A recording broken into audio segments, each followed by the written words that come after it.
सपा मुख्यालय से शैलेश मेरे साथी जुड़ चुके हैं। शैलेश, अब तो वहां पर भी जो कार्यकर्ता हैं, जो पार्टी के लोग हैं, उनको जानकारी मिल गई होगी इसके बारे में।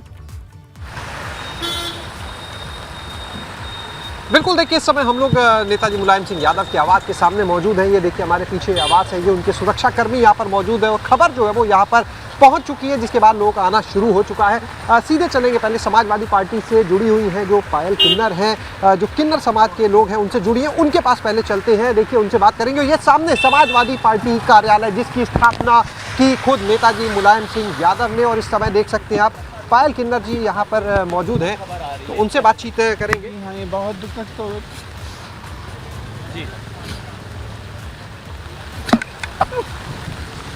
बोलना मुश्किल हो रहा है निश्चित रूप से, जो भावनाएं हैं, जितना वो भावुक हैं।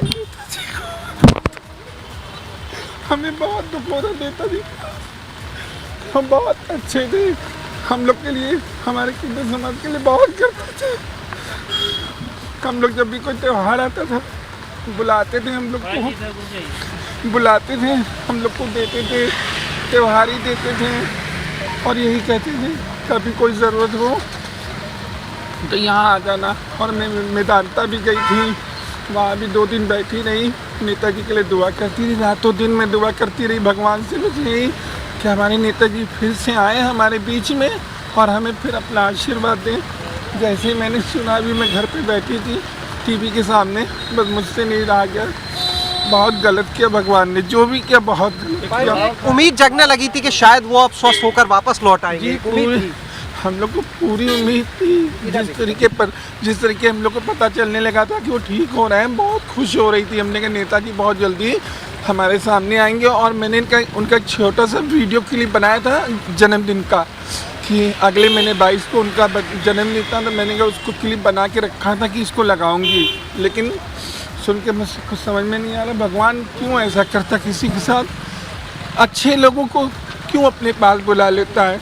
बुलाना है तो पापी लोगों को बुलाओ, जो इंसान, जो भगवान इतना अच्छा काम करते जिस लोगों के लिए, उसको बुला लिया। बहुत पायल जी को आपने सुना यहाँ पर जिस तरह से वो भावुक हो चुकी हैं। अगले महीने नेताजी के जन्मदिन को लेकर वो तैयारी कर रही थी, एक वीडियो क्लिप बना था, क्योंकि उम्मीद थी कि जल्द ही स्वस्थ हो जाएंगे नेताजी, उनके नेताजी जो कहीं ना कहीं जिनसे प्रेरित थी। और देखिए इस समय मायूसी का माहौल है। सुरक्षा कर्मियों की भी तस्वीर दिखाते एक बार फिर से कि जिस तरह से वो यहाँ पर खड़े हुए हैं और भावुक हो चुके हैं, क्योंकि एक लंबा समय जो यहाँ पर लोग हैं, तमाम ऐसे लोग हैं जिन्होंने लंबा समय दिया नेताजी के साथ में। और देखिए इस समय सभी लोग यहाँ पर भावुक हैं और फ़ोन पर अभी भी देखिए तमाम लोग जो है सिक्योरिटी के, उनको ये विश्वास नहीं हो रहा कि ये खबर सच है, क्योंकि बीच में एक उम्मीद जगी थी कि शायद नेताजी एक बार फिर से स्वस्थ हो जाएंगे, वापस लौट आएंगे, क्योंकि जिस तरह की रिपोर्ट्स आ रही थी ये उम्मीद लिए बैठे थे। लेकिन वो उम्मीदें निराशाई हो गई। आखिरकार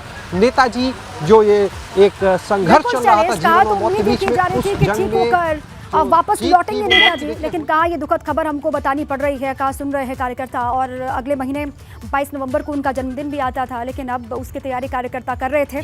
अभी हमने सुना भी आवास में कोई मौजूद है इस वक्त वहां पर, कोई जानकारी इसको लेकर, या सभी दिल्ली में ही है? शैलेश, देखिए अभी यहाँ पर आवास पर लोगों का पहुँचना शुरू हुआ है। जैसा आपने अभी दिखाया, सबसे पहले हमने जब बात की तो देखिए अभी पायल किन्नर ही सबसे पहले यहाँ पर पहुँच पाई यहाँ पर अभी, लेकिन अब धीरे धीरे कार्यकर्ताओं का आना शुरू हो रहा है। एक बार पार्टी हम देखिए मुलायम सिंह यादव जी की आवाज़ की, और देखिए एक महिला सुरक्षाकर्मी को रोते हुए देख पा रहे हैं, वो रो रही है फूट फूट कर। आप देख सकते हैं अंदर की तरफ पीछे खड़ी हुई है उस महिला कर्मी को देखिए, क्योंकि सुरक्षाकर्मी है, ऐसे में मीडिया से बात नहीं करेंगे, लेकिन उनकी जो भावनाएं हैं वो आप देख सकते हैं कि किस तरह से अपने आंसू पोंछते हुए हम उनको देख पा रहे हैं यहाँ से, क्योंकि देखिए बैरिकेटिंग है, इससे आगे हम नहीं जा सकते। लेकिन देखिए ये लगाव नेताजी का कि आप अगर बात करें तो किस तरह से कहने को ये सुरक्षाकर्मी है, लेकिन जो उनकी भावनाएं जुड़ी नेताजी के साथ में, जो उनका लगाव रहा नेताजी के साथ, उसी की वजह से ये आंसू जो उनकी आंखों में दिख रहे हैं आप साफ तौर पर देख सकते हैं। क्योंकि नेताजी की एक खास बात ये कि वो अगर किसी से रिश्ता बनाते थे तो वो सिर्फ राजनीतिक रिश्ता नहीं होता था, बल्कि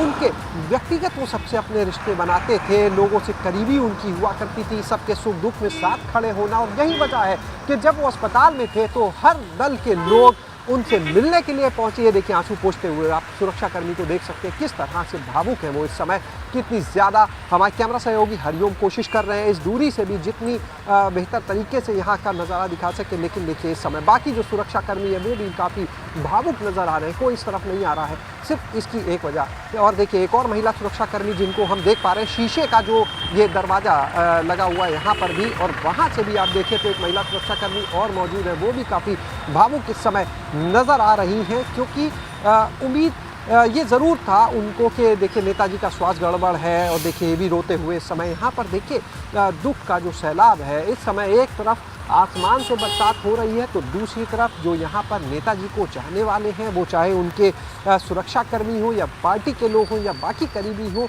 वो भी भावुक हो चुके हैं। उनकी आंखों से भी इस समय ये बरसात जो है, ये सैलाब जो है आंसुओं का निकल पड़ा है, क्योंकि किसी ने उम्मीद नहीं की थी आगे, भले ही जितना उनका स्वास्थ्य खराब हुआ, लेकिन सबको ये उम्मीद थी कि नेताजी वापस आएंगे, जिस तरह से कई बार पहले भी उन्होंने मौत को मात दी है। क्योंकि नेताजी के लिए हमेशा कहा जाता रहा कि उनकी जो इच्छा शक्ति है वो बहुत मजबूत है, उनके लिए कहा जाता रहा कि हर जंग जीतते रहे हैं, लेकिन देखिए ये ऐसी जंग है जिसमें नेताजी इस बार हार गए, और अब यहाँ पर किस तरह से सब लोग जो है गम में डूबे। जैसे कार्यकर्ताओं को जानकारी मिलेगी शैलेश, वैसे कार्यकर्ता यहाँ पर जुटेंगे, समर्थक आएंगे आसपास के हिस्सों से भी, अलग अलग कोनों से भी।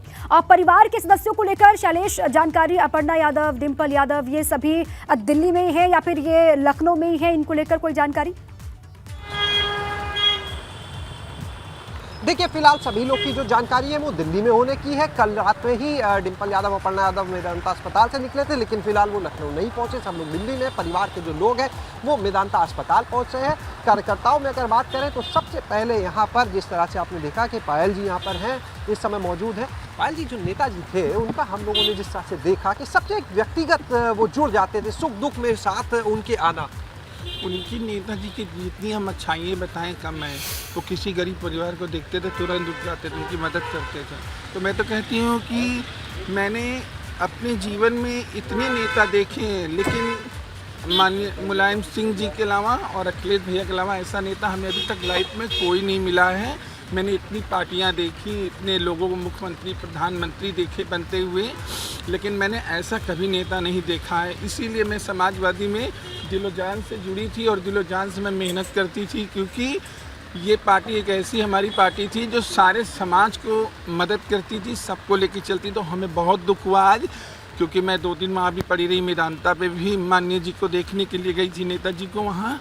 और उस दिन भी मैं बैठ के बाहर मंदिर पर बस यही दुआ कर रही थी कि मेरे नेताजी जल्दी से आएँ, हम लोग को अपना आशीर्वाद फिर से दें, हमारे सर पे हाथ रखें। पायल जी, आप तो देखिए किन्नर समाज से आते हैं, और अगर बात करें आप लोग को मुख्य धारा से जोड़ने के लिए जो नेताजी की भूमिका रही, उसको आप किस तरह से देखते हैं? आपको राजनीति में लाना, इतनी बड़ी पार्टी में लाना, आगे बढ़ने का अवसर देना, किस तरह से देखते हैं आप चीज़ों को आज? ये हमारे नेताजी, जब मैं इस पार्टी में लगभग 11 में आई थी इस पार्टी में यहाँ पर, तो पहले मैं आई तो जब नेताजी के मैंने पैर छुए तो देखिए, मुझे देख के बोलने लगे, माननीय अखिलेश भैया जी से बोलने लगे कि इन लोग को भी जोड़ो, ये भी इंसान है, इनको भी हमें आगे बढ़ाना है। तो उन्होंने, भैया ने कहा ठीक है, कहीं इनको तत्काल जोड़ो और इनको भी समाज में लाओ, इनको भी हक दिलाओ इनका। तो हम लोग को ठीक है शैलेश, देखिए सभी से जुड़ाव, और वो जुड़ाव हम महसूस कर सकते हैं। तस्वीर लगातार हम दिखा रहे हैं, यहाँ पर कार्यकर्ता पहुंच भी रहे हैं, और कुछ ही देर के बाद मेदांता अस्पताल की तरफ से भी जानकारी साझा की जाएगी। अखिलेश यादव वहां पर पहुंच रहे हैं, ये जानकारी मिली, अखिलेश निकल चुके हैं, मेदांता कुछ ही देर में पहुंचेंगे। धरती पुत्र मुलायम सिंह यादव नहीं रहे, लगातार दुआओं का दौर चल रहा था, दवाओं का भी सहारा था, और उम्मीद ये की जा रही थी कि वापस वो ठीक होकर के लौटेंगे। एक फाइटर है मुलायम सिंह यादव, ये कहा गया, और योद्धा हैं, इस जंग को जीतकर वापस लौटेंगे, इसकी उम्मीद, इसकी कामना हर कोई कर रहा था। लेकिन हर उम्मीद टूट गई है इसी खबर के साथ कि अब मुलायम सिंह यादव नहीं रहे। 82 साल की उम्र में उनका निधन हुआ। अगले महीने उनका जन्मदिन, लेकिन उससे पहले देखिए 22 नवंबर 1939 से ये सफर जो चल पड़ा वो आज खत्म हो गया है। मुलायम सिंह यादव का, सपा संरक्षक मुलायम सिंह का निधन, ये खबर सभी समर्थकों के लिए, शुभचिंतकों के लिए, कार्यकर्ताओं के लिए समाजवादी पार्टी के एक गहरा झटका है, सदमा है। एक युग का अंत मुलायम सिंह यादव के जाने के साथ ही 10 बार वो विधायक रहे, 7 बार सांसद रहे, 3 बार देश के सबसे बड़े सूबे उत्तर प्रदेश के मुखिया रहे, पूर्व रक्षा मंत्री रहे मुलायम सिंह यादव। और इसीलिए हम कह रहे हैं एक पूरा युग इसी के साथ ही चला गया है। मुलायम सिंह यादव के जाने के साथ ही यूपी ने अपना धरती पुत्र खो दिया। तमाम कार्यकर्ता, अनगिनत कार्यकर्ता ऐसे हैं, लाखों की संख्या जिनकी होगी, जिन्होंने अपना राजनीतिक गुरु माना, जिनके राजनीति में आने की वजह मुलायम सिंह यादव बने। आज मुलायम सिंह यादव के निधन की खबर जब मिली है तो भावनाएं किस तरीके से बह रही हैं आंसुओं के जरिए, ये आप लगातार देख पा रहे थे। इससे पहले जो लखनऊ की तस्वीर हमने आपको दिखाई, कुछ देर के बाद अखिलेश यादव मेदांता पहुंचेंगे। ये दुखद खबर 8:16 पर अंतिम सांस मुलायम सिंह यादव ने ली और आज के बाद से अब यादों में नेताजी सबके रहेंगे। हर दल के नेता आपने देखा, जब से मेदांता में उनको शिफ्ट किया गया तब से ही लगातार अलग अलग दलों के तमाम बड़े दिग्गज पहुंच रहे थे। ये कहा जाता था मुलायम सिंह यादव के लिए कि हर दल के नेता हैं। मुलायम सिंह यादव राजनीतिक विचारधारा से परे जाकर भी उन्होंने हमेशा कदम बढ़ाया और जब वो अस्पताल में भर्ती हुए, क्रिटिकल सिचुएशन में वो थे, तब आपने देखा किस तरीके से लगातार वहां पर पहुंच रहे थे। अब मुलायम के गांव सैफई आपको लिए चलते हैं। मोहम्मद फारिक हमारे साथ जुड़ चुके हैं। अब गांव में भी जिस तरीके से मातम होगा उसका अंदाजा आप लगा सकते हैं। मोहम्मद फारिक, वहां पर भी लोगों को जानकारी मिल चुकी है इस दुखद खबर के बारे में? जी हाँ, बिल्कुल जानकारी मिल चुकी है। हम इस वक्त हैं नेताजी मुलायम सिंह यादव के भाई अभयराम यादव की ये कोठी घर है। यहाँ आप देख सकते हैं ये कोठी पर अभी जानकारी आई है और यहाँ गांव के लोगों का आना शुरू हो गया। आप देख सकते हैं तस्वीरों में गांव के काफ़ी लोग यहाँ पहुँचना शुरू हो गए हैं अभयराम यादव के घर, उनसे मिलने के लिए। फिलहाल अभी अभयराम यादव जी अभी ऊपर अपने कोठी में बने हुए हैं, अभी नीचे नहीं उतरे हैं, लेकिन यहाँ तैयारियाँ पूरी शुरू हो चुकी हैं। ये देखिए यहाँ कुर्सियाँ डाली जा रही हैं, साफ़ सफाई की जा रही है। चूँकि अभयराम यादव जो है वो नेताजी के छोटे भाई, 2 साल उम्र में उनसे कम है। यहाँ पूरी तरह से किसान का जीवन बिताते हैं, राजनीति से बिल्कुल अलग है। यहाँ पर आप देख सकते हैं यहाँ जितना भी खेती बाड़ी से संबंधित काम है या पशुपालन का काम है, केवल अभयराम यादव देखते हैं। यहाँ गांव के लोग यहाँ पहुँचे हैं। फिलहाल अभयराम यादव ऊपर हैं और ये देखिए ये बाबा हैं जो कि नेताजी के साथी हैं, उनके साथ कहा जाता है, उनके साथी हैं। यहाँ बुरी तरह से यहाँ परेशान हो रहे हैं, बिलख रहे हैं। उनसे बात करते हैं। दादा, खबर आपको मिल चुकी है नेताजी की? दादा, कितना दुख है आप यहाँ पर, आपको जानकारी मिली है नेताजी की?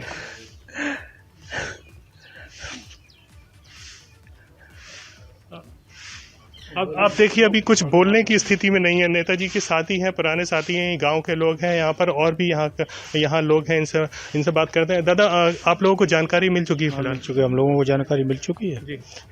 और हम लोग आ गए सब। और ये जो है प्रोफेसर साहब के बड़े भाई हैं। अच्छा, ये वाले प्रोफेसर राम गोपाल यादव के बड़े भाई हैं आप?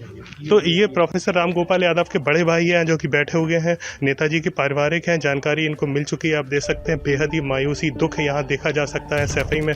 प्रोफेसर राम गोपाल यादव के बड़े भाई हैं यहाँ पर, और भी लोग हैं, हम इनसे बात करते हैं। कोठी पर लोगों का पहुँचना शुरू हो गया। सर, आपका नाम क्या है? शिषपाल सिंह यादव। शिषपाल जी, ये बताइए गाँव में अभी जानकारी आप लोगों को हो चुकी है? अभी जानकारी हुई, एक बहू और गाँव में खत्म हो गई थी, वहाँ लोग हैं, वहाँ से अब आ रहे हैं, धीरे धीरे पता चला है अभी, तो अभी सब लोग आ रहे हैं। तो निश्चय ही शब्द नहीं होंगे जो आज जो हुआ है, दुखद खबर मिली है। कैसे आप इसको व्यक्त करना चाहेंगे भावनाओं को? पता है हम लोगों को बहुत बड़ा कलेश है इसमें, जो है कुछ कहने का नहीं। तो यहाँ गांव में आप देख सकते हैं लोग बेहद ही भावुक हो चुके हैं। यहाँ उनके पास कहने के लिए शब्द नहीं है। फिलहाल गांव में जानकारी हो चुकी है और यहाँ जो नेता जी के भाई हैं अभयराम यादव, उनके पास सब धीरे धीरे यहाँ पर लोगों को पहुँचना शुरू हो गया है। यहाँ सारे लोग गांव के पहुँच रहे हैं। फिलहाल गांव में बेहद ही दुख का माहौल है। लोगों के पास कहने, आप देख सकते हैं लोगों के आंखों में आंसू हैं पूरी तरह से। कोई कहने की स्थिति में नहीं है यहाँ पर कुछ भी। बिल्कुल बिल्कुल मोहम्मद फारिक, क्योंकि जिसको भी हम देख पा रहे हैं कैमरे के एंगल से, हर कोई भावुक दिखाई दे रहा है, आंसुओं को पोंछते हुए दिखाई दे रहा है। और सैफई इटावा के लिए तो कहा जाता है मोहम्मद फारिक कि यहाँ तो हर इंसान में मुलायम सिंह यादव बसते हैं और यहाँ पर अब पूजा जाता है मुलायम सिंह यादव को। जिस तरीके से लगातार वहाँ के लोगों की बातें सामने आती हैं। अब कौन कौन इस वक्त कोठी में मौजूद और क्या यहाँ से भी कार्यकर्ता दिल्ली के लिए अब रवाना होंगे धीरे धीरे? जी अभी यहाँ कार्यकर्ता तो नहीं, यहाँ गांव के लोग हैं, सामान्य लोग हैं जो कि यहीं गांव में रहते हैं। अपना अभी जानकारी मिली है तो जाहिर सी बात है गांव के लोग हैं जो वहाँ दिल्ली के लिए निकलेंगे, लेकिन फ़िलहाल यहाँ जो नेताजी के भाई हैं अभयराम यादव, उनसे मिलने के लिए फ़िलहाल यहाँ लोग आ रहे हैं। आप देखिए यहाँ पर जो अभयराम यादव की कोठी है, यहाँ पर साफ़ सफाई चल रही है, कुर्सियाँ डल रही हैं, लोगों पूरी यहाँ कुर्सियाँ डाल दी गई हैं, मिलने की तैयारी पूरी लगभग हो रही है। लेकिन फ़िलहाल जो देखा जा रहा है यहाँ गाँव में अभी जो जानकारी मिल रही है उसके बाद बेहद ही दुख का माहौल है। लोगों के पास कहने के जो लोग हैं उनके पास शब्द नहीं है, केवल आंसू ही आंसू यहाँ फिलहाल सफाई में देखे जा सकते हैं। ठीक है, आप रहे हमारे साथ मोहम्मद फारिक, आपके पास फिर लौट करके आएंगे। अभी सन्नाटा है, वहाँ पर मातम पसरा हुआ है, लोग आ रहे हैं जिसको भी जानकारी मिल रही है। सैफई इटावा में वो लोग पहुँच रहे हैं घर।